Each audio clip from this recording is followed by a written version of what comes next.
Hi everybody, Susan here with Pumpkin Hill Stampers, and I have a Stampin' Show and Tell for you today. Now this is another card that I'm casing from the catalog. This one is with the High Tide stamp set, and as you can see this card has lots of layers. Okay, so we're going to go ahead and create our background paper. We're also going to do some watercoloring on the watercolor paper with our stamp set High Tide, and then we'll put the whole thing together with all of its layers. Okay, so let's go ahead and get started. So here is my basic card kit. I've got a crumb cake card base. I'm going to stamp a background piece with Very Vanilla. I have a layer of vellum in there for a little bit of a buffer. Then we're going to watercolor on the stamp and watercolor on the watercolor paper. And then as you can see I've already stamped and die cut my little expression with my rectangular frames on Very Vanilla as well. So let's go ahead and get ourselves going. So first let's do the background piece. Now in the catalog they used a piece of designer series paper, and I didn't have anything similar, so I decided to make my own. So I'm going to take the Pinewood Plank folder. We're not actually going to run it through our Big Shot, but what we are going to do is use it to stamp our own designer series paper. So what I do is I open up my folder, I take my Balmy Blue ink pad, and I'm just going to ink up my folder. Okay, now it's water-based ink, so when you're done having your messy inky folder, you just go run it under the faucet and it dries right off. So this one has our Pinewood Plank idea, so I'm just going to put my cardstock down, I close my folder, and I press. Sometimes I press the ink to the paper, sometimes I press the paper to the ink. It kind of depends on the folder. Just go ahead and give it a good press with your hand. So I'm actually not going to get the texture of this embossing folder, but I am going to get the print of the embossing folder. So if you think of it as another form of a stamp, right? Multiple uses for these folders. So let's see. So you see I've got those lines. Now, I could leave it at that, but I wanted it a little busier than just that. So I'm going to re-ink my folder again. Okay. And I'm actually going to do it this way. So I can see in my folder that here are my lines, and I want to offset this from those lines a little bit. So I want to be in between. So I'm just going to move it over a little bit. Close my folder. I'm going to press again. And you can repeat this as many times as you want if you want a nice, busy image. Okay, so there's a second set. I think I'm going to go ahead and do one more set, so I'm going to apply a little more ink. I'm going to move it off, let's see, move it off a little bit in this direction. Press one more time.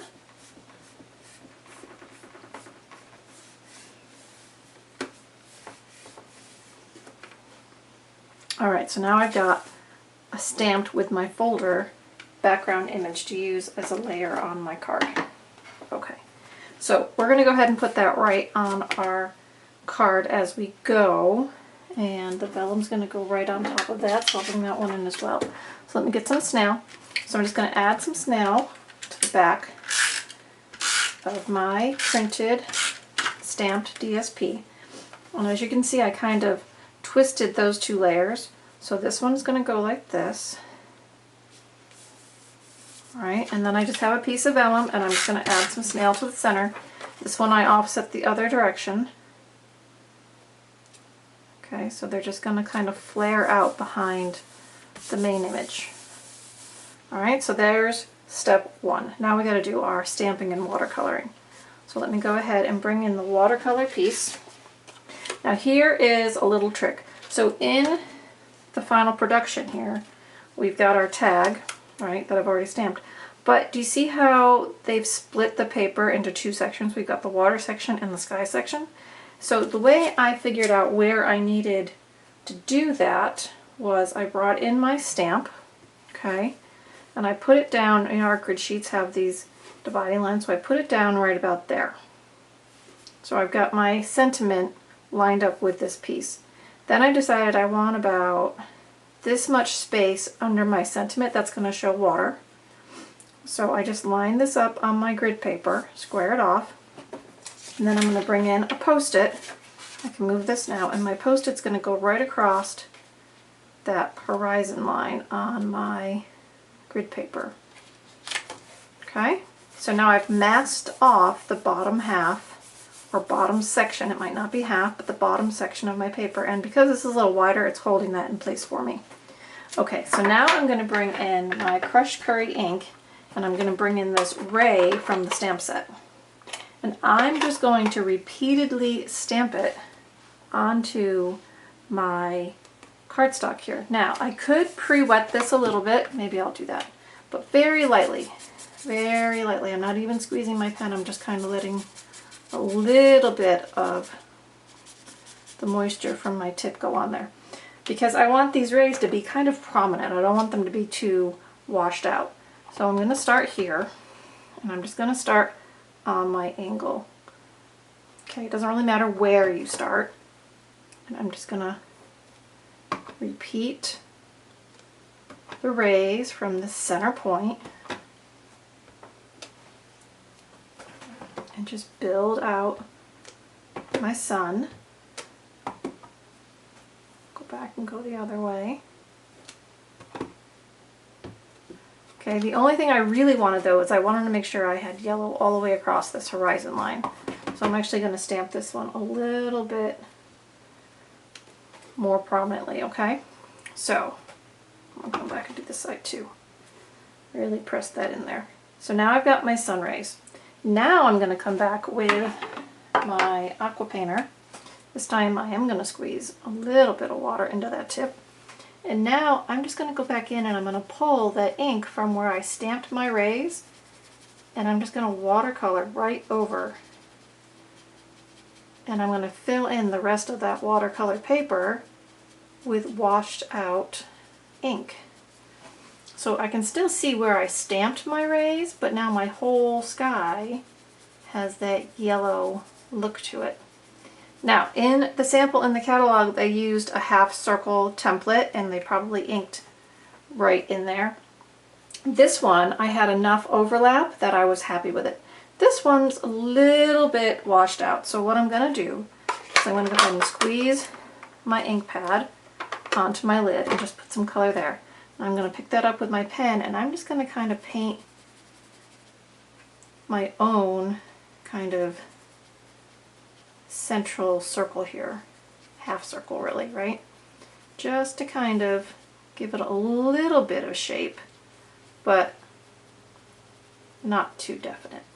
All right, so see how I just added a little bit there. Now, don't just close your ink pad. Get yourself a tissue or a paper cloth or a chamois and wipe that out, because if you leave that extra water on there and you close up your pad's going to be washed out when you go to use it again. So little tip on using your lids as paints. And then see, I'm just wiping this clean because I'm going to do blue next, and I don't want it to look green. I want it to be blue. All right, so there's that. Now I go ahead and I just pull my post-it up and see how my bottom is nice and clean because we masked it off.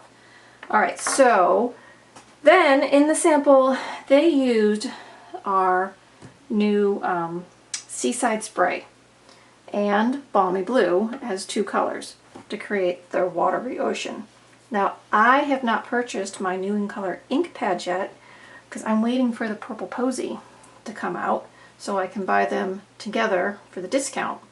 But instead, I picked up the re-inkers, right? And I can watercolor with my re-inkers. I also purchased the markers, but since this is watercolor, so I just dropped some re-inker on my clear block here, and then I'm adding water and mixing it up.